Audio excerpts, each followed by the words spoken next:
Hey folks, this is a review of the new Mirio, M-I-R-I-O, Dreadnought Cutaway spruce top. It's got a long model number, so I'm not going to try to read that. I did a immediate impression, straight out of the box video last time round. This is after a setup, and I'll give you a caveat about buying mail order guitars that you should know about. No matter where you order them from, they almost always need some setup to get them to play at their optimal levels. That's just a fact. Whether it's one of these cheap budget companies that markets towards students or beginners, or if it's even an intermediate or sometimes even a higher end guitar. So the fact that on the first video, the impression video, I found a buzz straight away, that is not necessarily a black spot against this manufacturer. I find them all the time. Part of the reason being is when they set these up at the factory, they put, they bang them out, they put minimal time into the setups. So if they set this up and then they ship it and it goes across the world, and it sits in an American warehouse, let's say in LA, and then gets shipped to Florida. It's going across various time zones. The belly of the top is rising and falling. So when you get the guitar out of the box, the action might not be perfect anymore. You got to factor that in, as well as the fact that a lot of these companies have low QC and they perhaps don't do the best setups in the world. You've also got to factor in that the guitar's being shipped around quite a bit, and it's sitting in various warehouses in various conditions.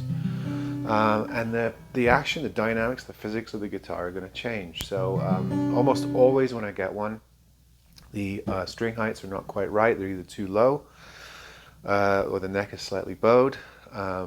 Either way, or it's sitting too high. Almost always needs some sort of adjustment. And with a lot of guitars also, the fret ends are sharp because the wood shrinks, the metal doesn't. So it's not always to do with what they do at the factory. I've had expensive guitars shipped to me and I get them out of the box and they cut your fingers because the wood has shrunk somewhere in the transition between where it was made and where it's ending up.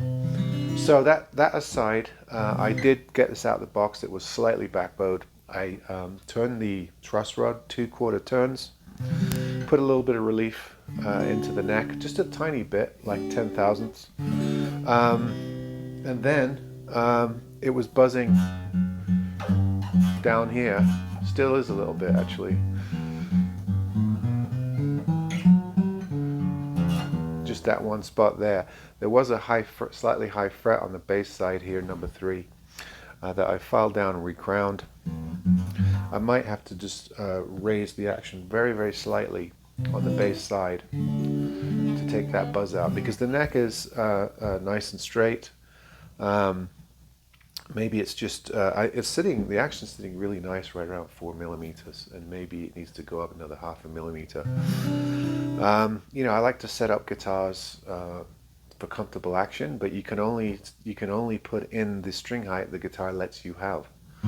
That's something that all people who work on guitars know about. So did a setup, playing a lot better, sounds a lot better. Original strings, these are some sort of phosphor bronze.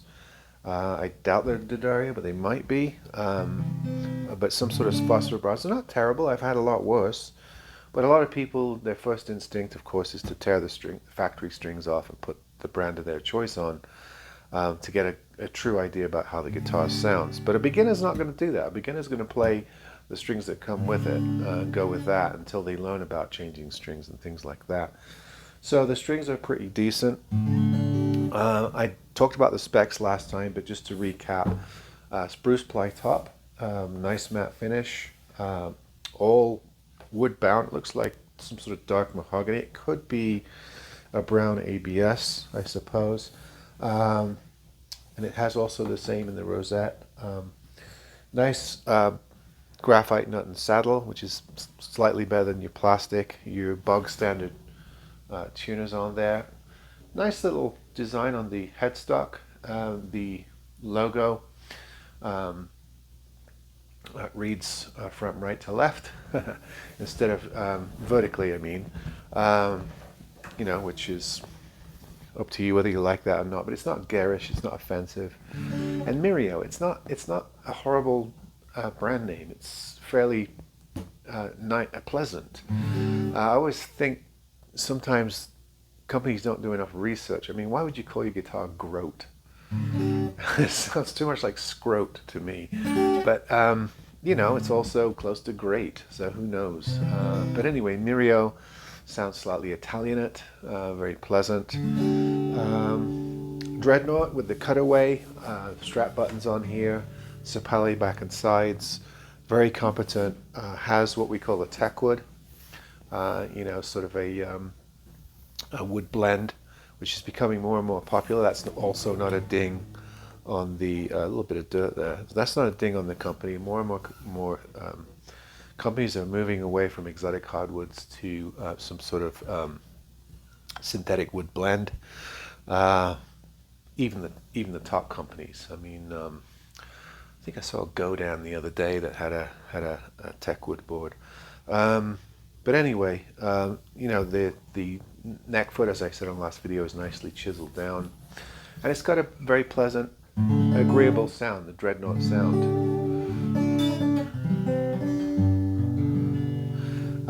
I think for $106, I think they're a really good deal, particularly because you get a nice padded bag and a bag full of accessories.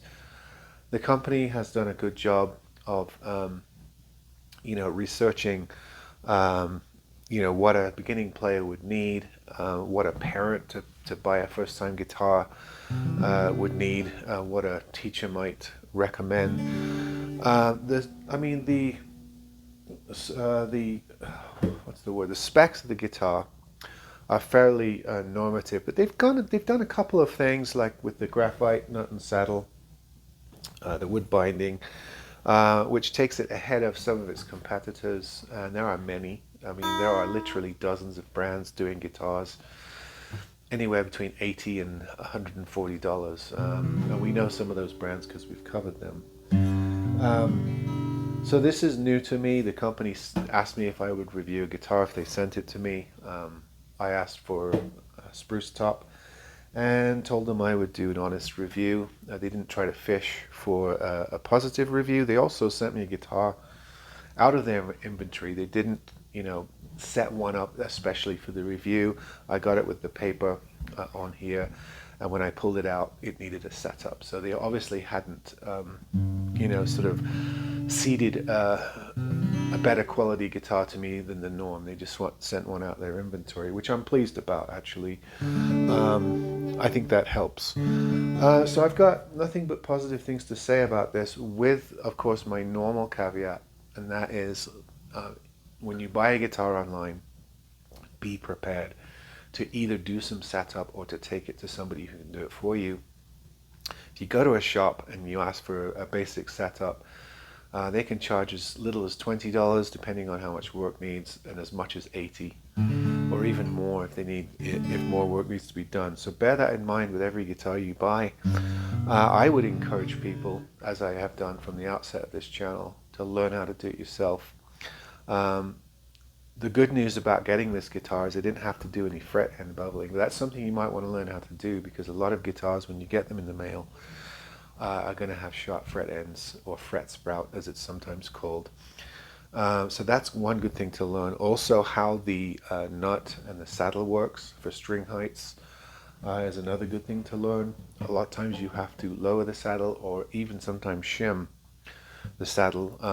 If it's an expensive guitar, you'll want a new nut, a new saddle in there. But if it's one at this price, you can put a thin veneer, wood veneer, under the bridge, glue it to the back of the saddle, and then put the saddle back in. And then, of course, a truss rod adjustment, how that works. Righty-tighty, lefty-loosey.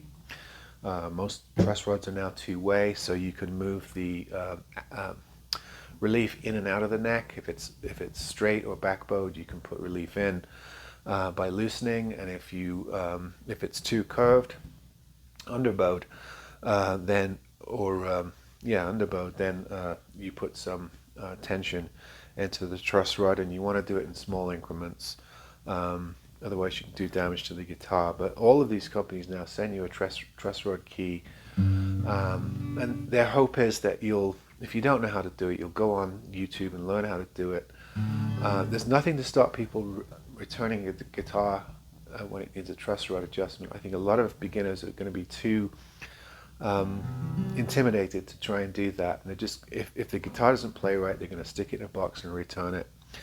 But if you can do an adjustment, and remember the truss rod adjustment is not specifically to raise and lower the action. That's not the point of the truss rod adjustment. It's to put relief in and out of the neck, which may or may not fix your action problem.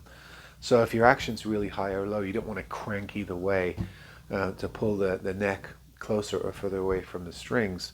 You can do great damage that way. The problem may be with your nut being too high or your saddle being too high or low. So those three things I would say learn, and then you can buy with confidence online. You can buy guitars like this with confidence, knowing that if they come out of the box, they buzz a little or they don't play quite right, you have the knowledge and the tools and the skills to do that. I didn't intend for this to be a video about setup, but I feel really strongly about it. The good news about this one is it literally needed 20 minutes worth of work. And some guitars that I get in the mail need 2 hours worth of work. I didn't have to do the fret ends. The frets are really nice on this guitar. I didn't really have to play with the action too much. I didn't take the saddle out. The action is actually really nice on this guitar. It came nicely. The problem was just simply the truss rod the neck was slightly backbowed, and it needed more relief put into the neck. And then it plays just right. I had one slightly high fret was buzzing down here, and I've just taken a little bit, maybe a half a millimeter off the top of that fret, and then recrowned it, which I don't expect people to know how to do.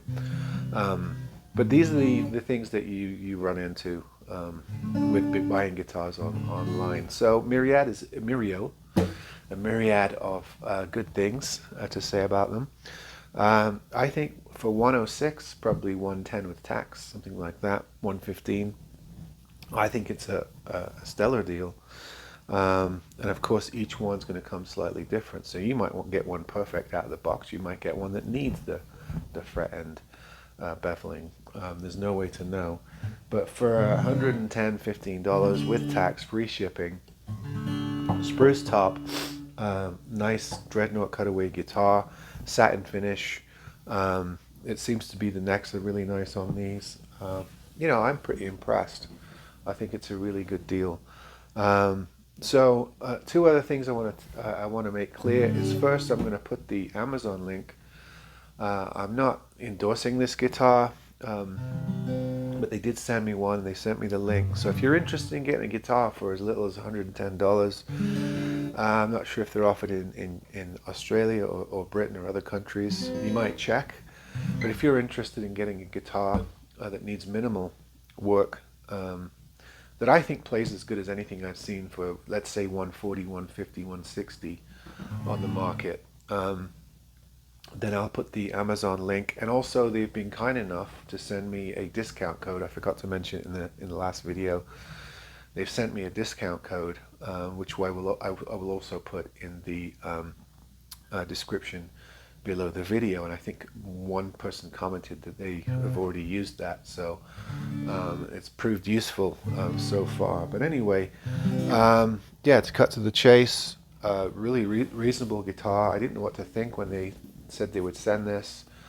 There's so many guitars in the market. There's even a lot of guitars that look like this. It kind of reminds me of a Orangewood Victoria, the way it's set up. Also the Donna Dreadnoughts, it's a little bit similar to. So it's not wildly different than some things available, but I do know that both those guitars are closer to 140, and this is 110, 115. So there's that to consider, plus the really nice gig bag and the bag of accessories they give you. So there you go. Also kind of light as well. It's not an incredibly heavy Dreadnought, I've had Dreadnoughts that are really, really heavy, particularly with ply tops. So even though this is laminated, it's graduated quite well. The thickness on the top is pretty decent, and it's a nice weight guitar for a laminate guitar. So those are all the things I can think about.